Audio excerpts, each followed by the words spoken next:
Hi mga ka-friends. Balik ulit ako sa sa vlog. Last year kasi nag-vlog kami pero na-stop. Busy. At saka health issue din. Pero okay lang. Happy pa rin. Anyway, last year dire-diretso lang yung vlog namin ni Mary, ni Kyle. I forgot. Hindi yata kami, hindi ko yata na-introduce ang self ko kung sino ako. Pero this time po sa pagbabalik, I would like to introduce myself. Hello po, si Tess po ang pangalan ko. May dalawang anak. Yung panganay ko po ay isa pong Down syndrome. Yung pangalawa naman, ADHD. Napaka-hyper niya. Siguro, by the way, yung panganay ko po ay 18 years old na siya. Saka yung pangalawa ko is 12. Maraming health issues si Mary before. Pero thanks God, she's healthy now. Tsaka isa din ang pasalamat ko kay Lord. Ang daming nagmamahal niya. Hindi lang kami, kundi pati sa school. Dati, hindi ko alam Yung sinabi ng teacher na doon sa meeting na they love Mary very much. And Mary owned the building. Ayun. Nag-isip ako, own the building? May sarili bang, o di ba ang hina ng IQ ko? Yun pala, ang dami niyang nagmamahal. Ang daming nagmamahal pala sa kanya. Parang para siyang celebrity na basta yun lang ang doon na ibinigay sa akin ng Panginoon sa kanya. Na napaka niya na bata. Tsaka mapagmahal siya, promise. Siya, friendly. Tsaka, yun ngayon, senior na siya Happy siya pag mag-video kami. Yung mga kalukuhan. Happy siya. She loves singing. She loves dancing. Tsaka nagba-violin po siya. Before, violin, yeah. Anyway,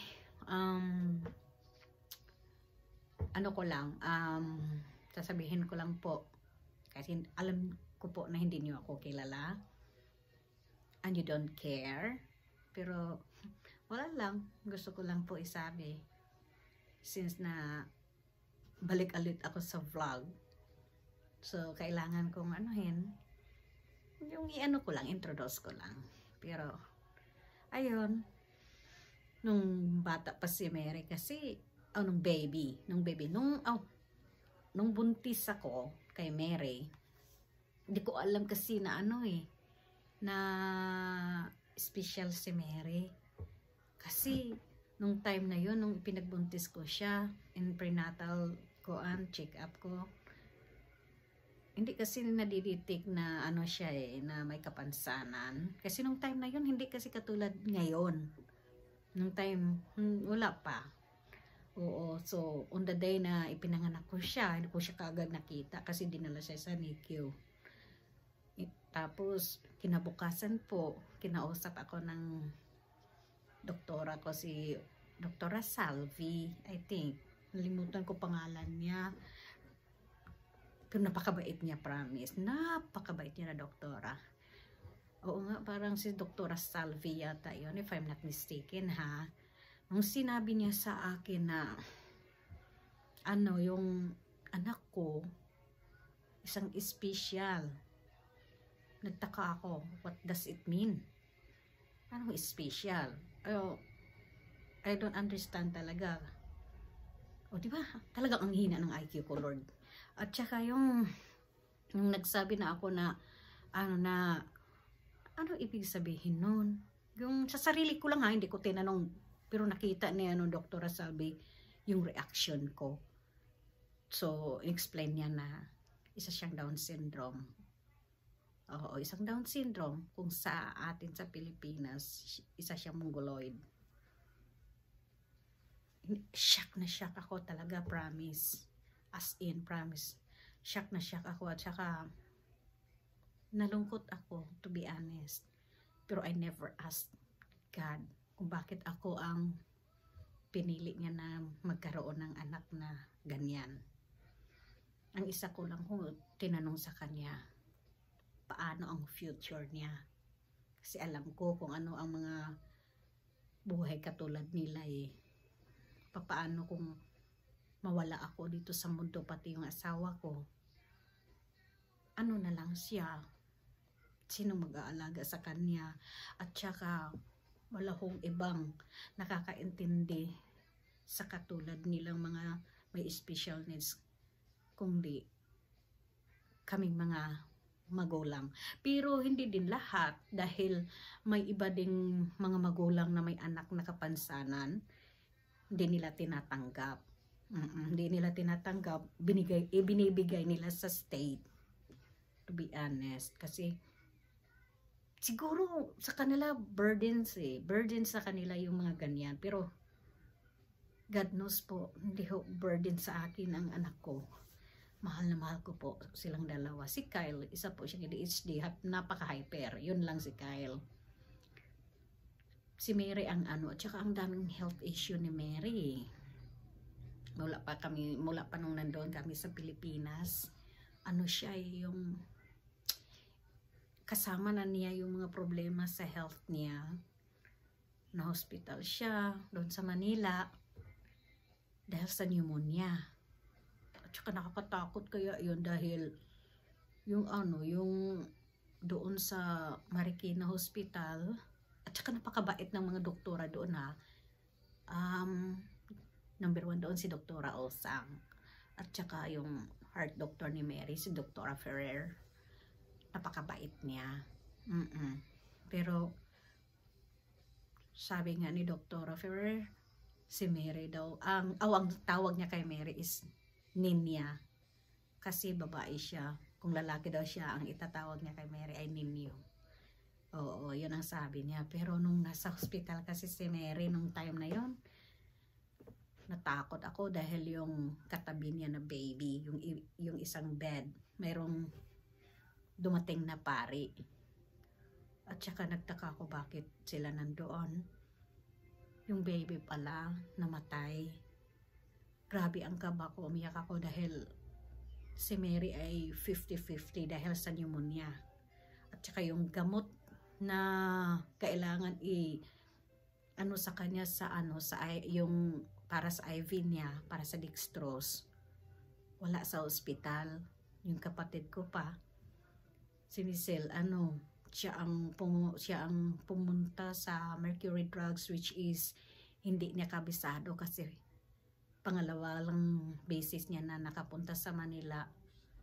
Hindi niya alam kung saan siya makakarating. Basta nagtatanong lang siya kung nasaan ang Mercury Drugs. At saka nung time din na yon, sumakay siya sa yung jeep. Umiyak siya dahil yung yung tugtog, hawak kamay. Mahal niya yung anak ko eh. Oo. Siguro masasabi siguro ng iba, napakamalas ko dahil yung anak ko dalawa may special needs. At saka sabihin siguro na kawawa ka naman. Correct ko lang po kayo. Hindi ho kawawa. Hindi ho ako kawawa. At saka para sa akin po, blessings po sa akin. At para sa akin, nagtiwala po ang Panginoon sa akin na ako ang binigyan niya ng ganyan na bata. Oo. At saka, yun lang ang ko. Mahal na mahal ko ang anak ko. Si Mary, happy, very happy na bata. Friendly. At saka siya yung pamilya ko. Mahal na mahal siya. Lahat. Kahit nga kapitbahay. Kahit kapitbahay. At saka, alam nyo, ang isa ko pong ginawa na mali, nung ipinanganak ko po si Mary, siya nung nalaman ko na Down syndrome siya, hindi ko sinabi sa tatay niya na Down syndrome si Mary. Dahil natakot ako. Baka kasi hindi niya tanggapin si Mary dahil may kapansanan. ang nasa isip ko kasi, I will raise her alone. Tsaka may pamilya naman ako na tutulong din sa akin. Yun lang nasa isip. Hindi ko sasabihin kasi takot ako na baka hindi niya tatanggapin eh. Tsaka I think 6 months saka ko lang nasabi sa kanya. O di ba napaka-selfish ko? Hindi ko sinabi sa kanya ang totoo. Asawa ko sana, tatay siya eh. Dapat sana sinabi ko. Pero ganun, natakot lang ako. Ano lang yung takot ko talaga. As in, grabe. Grabe talaga yung takot ko. Baka hindi siya, baka iwanan kami, yung ganon. Baka hindi, ayaw na niya sa amin or ayaw niya kay Mary. Yung baga hinuhusgahan ko siya. Ganon. Yun ang pinakamasakit para sa kanya na hindi ko sinabi ang totoo. Pero nag-sorry naman ako kasi natakot lang ako na baka hindi natanggapin eh. At saka, thanks God naman din dahil pagdating namin dito, inoperahan siya. To make the story short, inoperahan siya sa heart dahil sa sa puso niya dahil mayroong butas yung puso niya, upper chamber at saka yung lower. Oo. At saka akala nga ng mga doctors hindi siya mabubuhay dahil nagbaba lahat after the surgery. Nagbaba lahat yung mga niya. Pero, well, God has a plan for her. Hindi ko lang alam kung ano yun, pero I am sure dahil marami siyang surgery na experience, naranasan niya. Di alam kung anong gagawin, yung ganun. Pero, thanks God, ngayon malaki na siya. Ngayon, kaya sabi ko sa kanya, mag-vlog tayo ulit. Aba, ang saya ng lola. O diba? Ang saya niya. Enjoy lang siya, mga ganyan. Ganyan na buhay. At saka, nung inano ko sa kanya na, sina mag-vlog tayo. Ganun, ganun, ganun. Yes, mama. Ganun siya eh. Tsaka, pasalamat ko lang din dahil dito po, sa school niya, mahal siya. Lalo na yung mga estudyante na nakagraduate na. Wala na dito sa public school ng Windsor Locks. Mahal na mahal siya nun. Yun lang ang ko sa kanya na. Tsaka, para sa akin po, hindi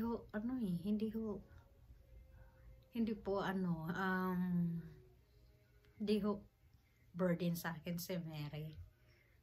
Isa ho siyang blessings. Isang blessings na binigyan ng Panginoon sa amin.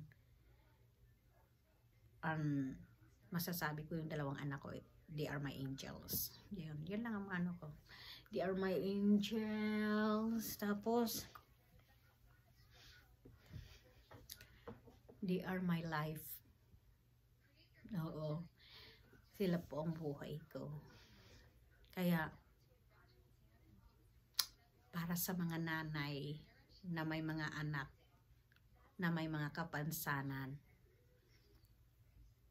kung gusto nyo umiyak, kasi mahirap eh, pag may anak ka din na na mahirap intindihin, mahirap turuan, pero have patience ka lang. Lalo na sa mga nanay, huwag ho ninyong i-give up ang anak nyo dahil lang may kapansanan sila. At huwag ho ninyo silang sasaktan dahil lang may mga kapansanan. The more ho mamahalin natin sila dahil kailangan nila yung pagmamahal natin eh. Lalo na tayong mga ina na may mga anak na mga special needs. Hindi nila kailangan yung iba. Ang pagmamahal natin ang gusto nila. Kaya kung kayo po, wag ho ninyong sabihin na malas kayo or tayo na may mga anak na special, wag po. Wag na wag po. Pasalamat tayo sa Panginoon dahil tayo po ang pinili na ina nila. So it means magaling tayo na sa kanila, mag-alaga, di ba?